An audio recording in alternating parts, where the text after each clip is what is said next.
Unit 4, Chapter 11, Lecture, Postsecondary Education, Admissions. In this lecture, I'm going to talk to you about post-secondary education in the United States. Today I'll give you some facts and figures about colleges and universities in the United States and some general information about admissions policies. I'll also make a few remarks about community colleges and finish up by giving you an idea of what kinds of students make up the student body on a typical U.S. campus. Let's begin with some facts and figures. The most recent figures I have reveal there are 4,182 public and private four-year and two-year colleges in the United States. These range from full universities with diverse programs to smaller four-year colleges to two-year community colleges. Most of them are accredited, which means the schools meet certain standards set by institutional and private evaluators. When applying to a school, you would probably want to make sure it was accredited. Even though there are more private colleges than public ones, over 3/4 of students, precisely 78%, are enrolled at public colleges and universities. Some of the small private schools may have fewer than 100 students, whereas some of the large state university systems may have 50,000 or more students. Most of these schools are coeducational, although some of them are primarily for women and others are primarily for men. Some schools may offer only one program of study, and others have a great variety of programs. The total cost for attending one of these schools may be less than $5,000 a year, or as much as $30,000 or $40,000 a year for one of the prestigious private schools. These schools are located all over, in industrial areas, agricultural areas, large cities, and small towns in a wide variety of climates. With such a wide variety of sizes, kinds, and locations of schools, it probably won't surprise you to find out that admissions requirements at these colleges and universities vary greatly also. Some are relatively easy to be admitted to, whereas others are highly competitive. However, most schools will ask undergraduate applicants to submit their high school transcripts with a record of their grades and test results from one of the standardized tests regularly offered to high school students. The most common of these standardized exams is the Scholastic Aptitude Test, commonly known as the SAT. Students who are applying to graduate school are usually asked to take other, more specific standardized exams depending on which college they are applying to. For example, some students are required to take the Graduate Record Exam, or the GRE. Students applying to a business college will probably have to take the GMAT, and students applying to law college will have to take the LSAT. You probably know about the TOEFL exam, which most foreign students have to take before being admitted to American colleges or universities. These exams, including the TOEFL, are all prepared by a company that is independent of the school system. These exams have come under a lot of criticism lately, but they are still widely used as one way to determine who will be admitted to various schools.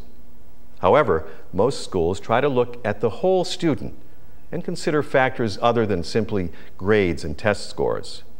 Some of these factors may be extracurricular activities in school, ethnic background, work experience, and so on. Some schools will have personal interviews with students they are considering for admission. Many schools, private as well as public, try very hard to have a student population with a wide variety of backgrounds and ages. Even the most prestigious and most highly competitive colleges and universities will not take only those students with the highest grades and standardized test scores, but will consider these other factors. Nevertheless, schools of this type, such as Stanford and Harvard, have so many more people applying than they can possibly accept that students who want to get into such schools take grades and SAT exams very seriously. In general, medical and law colleges, both private and public, are very difficult to get into. And once again, test scores on standardized exams can be extremely important to those applying to these schools. However, For students who want to attend a state college or university in their own state, it may be enough to graduate from high school in the upper third or even upper half of their high school class. This may surprise those of you who come from an educational system that is highly competitive, a system in which only a small percentage of students who pass a very difficult nationwide standardized high school examination can enter a university. You may be even more surprised by what I have to tell you about community colleges. An interesting feature of education in the United States is the two-year community college.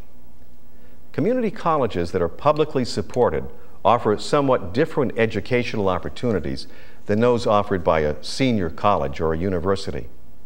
First, admissions requirements at public community colleges are usually much more lenient than those at a four-year college or university. It's usually enough to have graduated from an American high school to be admitted. Second, it is also cheaper to attend a community college. The tuition and fees are usually quite a bit lower. Students often live at home because this type of school does not have dormitories. For these two reasons, many people who are unable to go to a four-year college or university can have an opportunity to take classes for college credit. Finally, community colleges offer two-year programs that can lead to an Associate of Arts degree. Many of these programs, but not all of them, are vocational in nature. People attend community colleges for many different purposes. Some people may be taking only a course or two in some field that particularly interests them and may not be planning on getting a degree. Other people may be going to community college full-time and planning to transfer to a four-year college or university upon successful completion of 2 years at a community college. Well, so much for community colleges.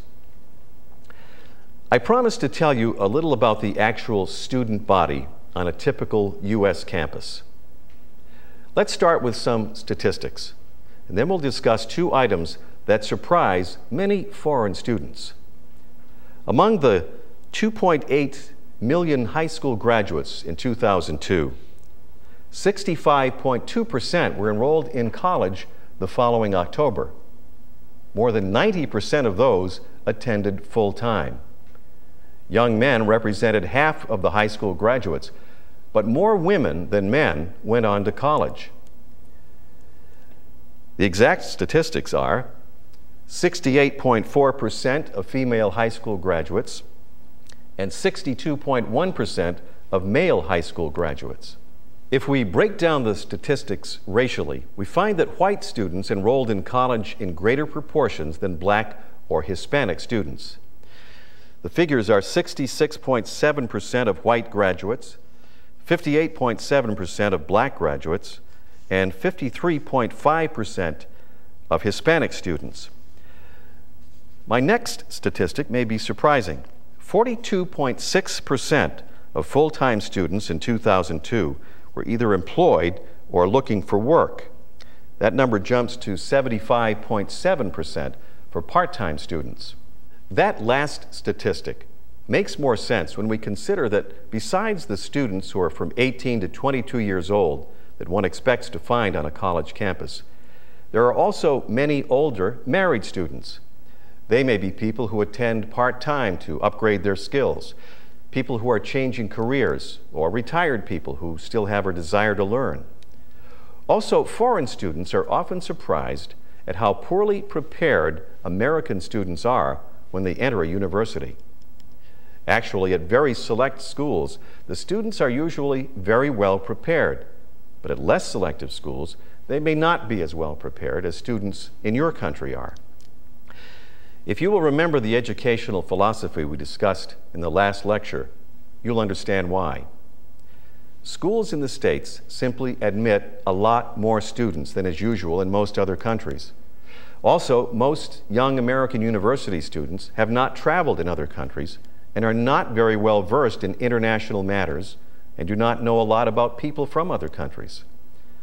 Foreign students usually find them friendly, but not very well informed about their countries or cultures. In brief, you can see that educational opportunities and admission standards vary greatly in the States.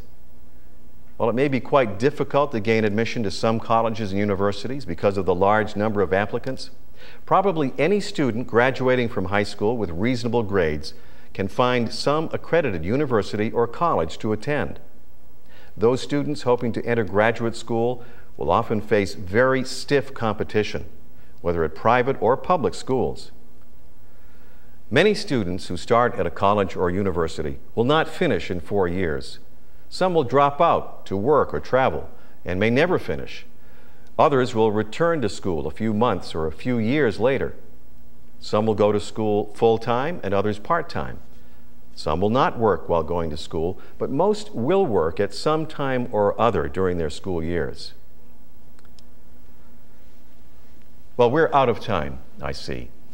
In my next lecture, I'll talk to you about a relatively new development in education, distance learning. It should be of interest to those of you who want to attend college but can't because of living far from a college, busy schedules, or for other reasons.